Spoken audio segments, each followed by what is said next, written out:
Syirik itu masuk dosa besar juga. Yang syirik itu termasuk dosa-besar.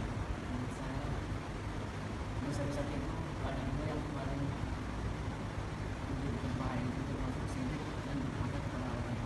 Syirik ini sudah termasuk dosa yang paling besar, karena sudah tidak ada lagi ungkapan masuk surga karena melakukan syirik besar atau mempersekutukan Allah, menyembah selain Allah atau meyakini selain Allah. Terus yang kedua Ustaz, saya mau nanya soal jika kita tuh percaya kepada dukun atau orang-orang besar lah ya. Dan tuh tapi orang tuh objek dukun itu bukan kayak dukun kayak gitu, cuma dia pakai anak orang gitu. Kayak katanya kan macam apa minum nih banyak orang punya dulu gitu. Itu tuh masuk sendiri gitu. Kalau percaya tentang itu misalkan itu ada apa kita minum air putih itu kan dengan menggunakan surat fatihah sebelum minum itu masuk sini ya kalau dipercaya kayak gitu tuh bisa mengatur menentangkan manfaat atau apa gitu. Nah itu tuh jadi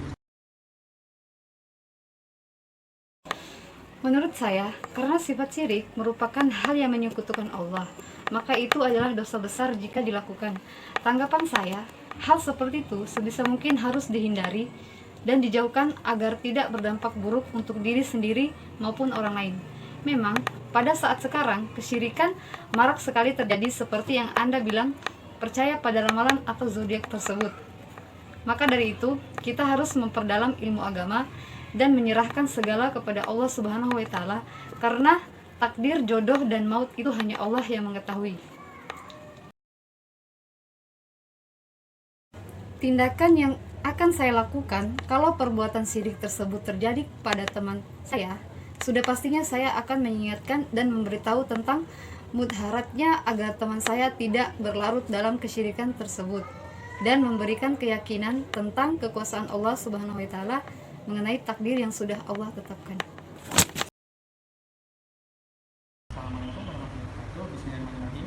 Saya akan mewawancarai beliau tentang kesyirikan. Saya akan memberikan pertanyaan untuk beliau. Saya mau bertanya, bagaimana tanggapan beliau ketika menemukan hakikat semacam sifat manusia berdasarkan lahir, warna darah, atau semacam apapun, dan apakah itu termasuk kesyirikan? Silakan, bagaimana? Ya. Assalamualaikum warahmatullahi wabarakatuh. Menurut saya, tanggapan orang sifat ditentukan oleh kelahiran atau golongan darah itu hal yang lumrah, karena banyak penelitian tentang sifat-sifat manusia menjadi bentuk yang dari tangannya ada golongan. Menurut saya itu bukan perbuatan syirik, karena di situ tidak maksudnya kita tidak mempersekutukan Allah dengan yang lain. Itu aja yang saya sampaikan. Satu lagi, bagaimana kalau kita cinta dunia itu termasuk kepada Allah? Menurut saya, cinta kepada dunia itu bukan termasuk syirik, karena cinta dunia itu Baiklah, di sini saya akan bertanya kepada saudara Sandi mengenai syirik. Bagaimana cara yang baik menegur tetangga atau keluarga kita yang sudah terlanjur melakukan syirik seperti memiliki pegangan kekebalan atau hal pelaris dalam usahanya? Bagaimana menurut saudara? Orang yang melakukan kesalahan, apalagi berbuat syirik, maupun orang, tetangga, apalagi keluarga kita, itu amat diperintahkan oleh Allah untuk menegurnya. Sebagaimana Allah berfirman dalam Quran surat An-Nahl ayat 125. Ud'u ila sabili rabbaka bil hikmah wal mau'izatil hasanah wajadilhum billati hiya ihsan. Yang artinya, serulah manusia kepada jalan Tuhanmu dengan hikmah dan pengajaran yang baik, dan bantalah mereka dengan cara yang baik. Maksud Dia kan menurut itu kita harus menegur orang tuh harus secara lisan yang baik. Menurutnya bagaimana, adakah tahapan-tahapan untuk menegur seseorang agar tidak tersinggung? itu banyak orang salah dalam menegur atau gagal dalam menegur. Bukan gagal, tapi caranya yang salah. Dia memiliki 3 cara. Cara yang pertama, menegurnya jangan merendahkan martabat seseorang yang ditegur. Cara yang kedua, di waktu yang tepat. Dan cara yang ketiga, di posisi yang tepat. Maksudnya, jika kita menegur seseorang, itu di waktu yang tepat. Jangan ada orang di sekitarnya. Jika ada orang di sekitarnya, maka itu akan bahan gosipan. Apalagi ibu-ibu kompleks sekarang jadi bahan gibah. Jadi, carilah waktu yang tepat, seperti lagi santai, ajak makan dia, atau di posisi yang tepat. Gitulah cara yang baik. Dan ingat cara yang pertama, jangan rendahkan martabat dia. Menurut saudara, apakah dosa syirik masih dapat diampuni oleh Allah? Allah tuh maha pengampun. Jika kita berniat bertobat, insya Allah Allah akan mengampuninya. Jadi pendapat Anda tentang syirik ini bagaimana di kehidupan atau di lingkungan sekitar kita sekarang? Beda kali. Kamu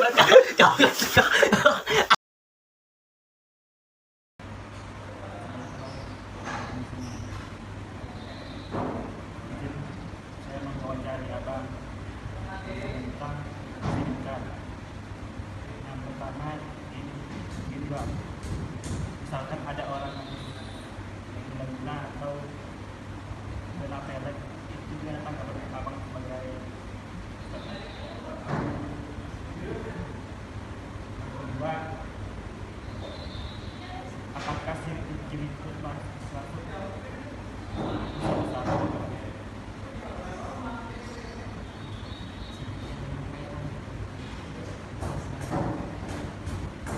Apakah syirik itu mengeluarkan banyak dosa?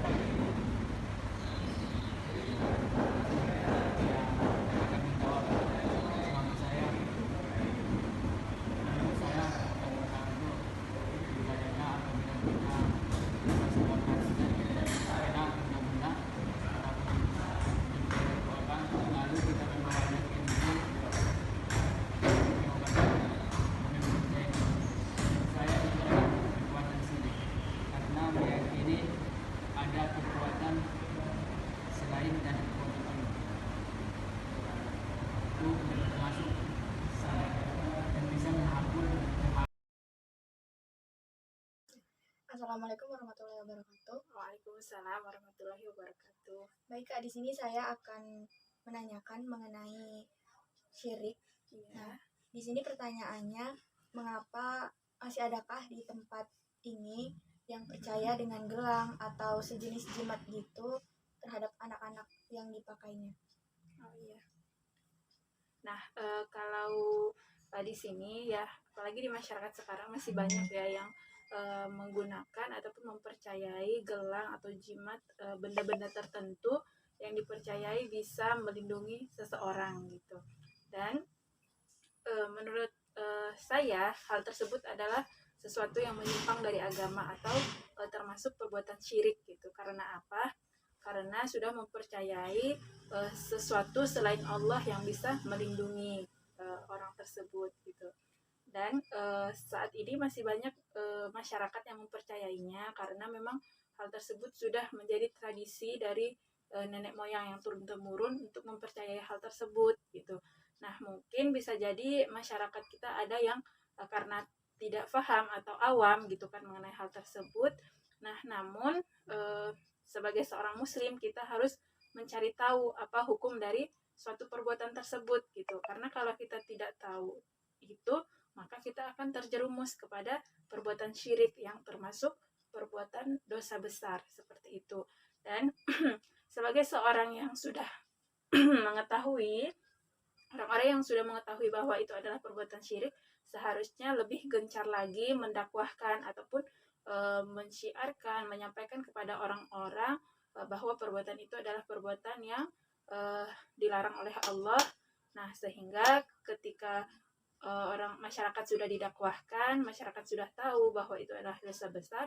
Nah, semoga masyarakat akan meninggalkan perbuatan syirik tersebut. Seperti itu. Dan pertanyaan selanjutnya itu adalah bagaimana tanggapan kakak mengenai kesialan yang seperti kesialan oleh hewan, tempat, atau seseorang. Itu tanggapan kakak bagaimana? Mengenai orang-orang yang ini ya, percaya bahwa karena hewan ini saya jadi seperti ini, karena Ya, tempat seperti ini itu. membawa sial bagi saya gitu. Bagi saya itu juga merupakan perbuatan yang bertentangan dengan agama, bawa sial bagi saya gitu. Bagi saya itu juga merupakan perbuatan yang bertentangan dengan agama, kepercayaan yang tidak seharusnya diyakini oleh seorang muslim, karena seorang muslim itu yakin bahwa segala sesuatu yang terjadi di dunia ini adalah atas kehendak Allah gitu, baik itu takdir baik atau takdir buruk itu semuanya atas kehendak Allah, seperti itu. Mungkin cukup.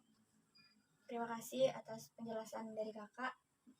Ya. Saya Riri. Wassalamualaikum warahmatullahi wabarakatuh. Waalaikumsalam warahmatullahi wabarakatuh.